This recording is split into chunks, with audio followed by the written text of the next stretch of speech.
வணக்கங்க. இன்னைக்கு இந்த வீடியோவில் வந்து கவலை மீன் குழம்பு எப்படி செய்யுதுன்னு பார்க்க போகிறோம். வீடியோ பார்க்கறதுக்கு முன்னாடி நம்ம சேனலை சப்ஸ்கிரைப் பண்ணிக்கோங்க. அப்படியே பக்கத்தில் இருக்கிற பெல் பட்டனை ப்ரெஸ் பண்ணிக்கோங்க. கடாய் சூடாயிடுச்சு. இது வந்து நல்லெண்ணெய் ஒரு 3 ஸ்பூன் போட்டுக்கோங்க. மீன் குழம்புல நல்லெண்ணெய் ஊற்றினா நல்லாயிருக்கும். அது கொஞ்சம் தேவையானது. இப்போ கடுகு ஆட் பண்ணிடலாம். நம்ம கொஞ்சம் நறுக்கிய வெங்காயம் கொஞ்சம் ஆட் பண்ணிக்கணும். இது வந்து பூண்டுங்க, முழுச போடுறேன்.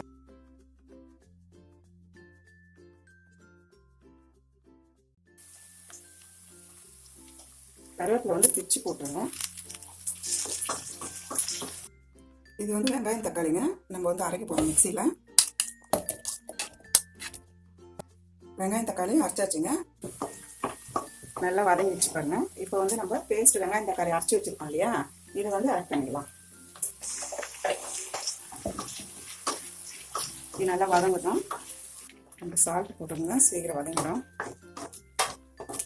இப்போ வெங்காயம் தக்காளிலாம் வதங்கிச்சுங்க. இப்போ இது வந்து குழம்பு மிளகாத்தூள் இப்போ வந்து 4 ஸ்பூன் போட்டுக்கோங்க. வதங்கும் போதே போடுங்க, புளி தண்ணி ஊற்றும் போது போடாதீங்க. ஜீரகத்தூள் 1 ஸ்பூனு, தனியாத்தூள் 1 ஸ்பூனு, மஞ்சள் பொடி 1 ஸ்பூனு, வெறும் சில்லி பவுடர் 1 ஸ்பூன். இது வதக்கிங்க, அப்படியே வதக்கிங்க. வதக்கும் போது 2 பச்சை மிளகா போட்டுங்க. பச்சை மிளகாவோட ஸ்மெல்லு ரொம்ப நல்லா இருக்கும், அதுக்காக தான், வேற ஒன்றும் இல்லை.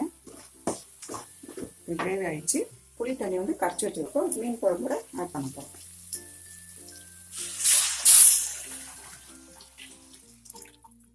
உப்பு வந்து தேவையானது போடுங்க.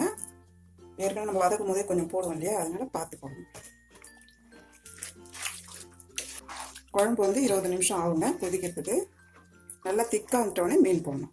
மூடி வச்சிடலாம். 20 நிமிஷம் ஆயிடுச்சு. குழம்பு கொதிச்சுச்சான்னு பார்க்கலாம். நல்லா கொதிச்சுட்டு பாருங்க, இந்த மாதிரி திக்காக வந்துடணும். இப்போ வந்து நம்ம கவலை மீன் வந்து இதில் போடலாங்க.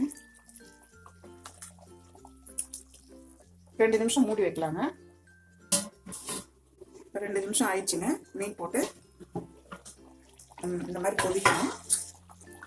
இப்படி மேலே விடுங்க. கொதிச்சிச்சு. ரொம்ப கொதிக்க விடக்கூடாது, மீன் குழஞ்சிடும். இப்போ ஃபைனலாக கொத்தமல்லி ஆட் பண்ணிக்கோங்க. கவலை மீன் குழம்பு ரெடிங்க. கவலை மீன் குழம்பு ரெடிங்க. நீங்கள் வீட்டில் செஞ்சு பாருங்கள். இந்த வீடியோ உங்களுக்கு பிடிச்சிருந்தா லைக் பண்ணுங்கள், ஷேர் பண்ணுங்கள். உங்களுக்கு டவுட் இருந்தால் கமெண்டில் சொல்லுங்கள். தேங்க்யூ.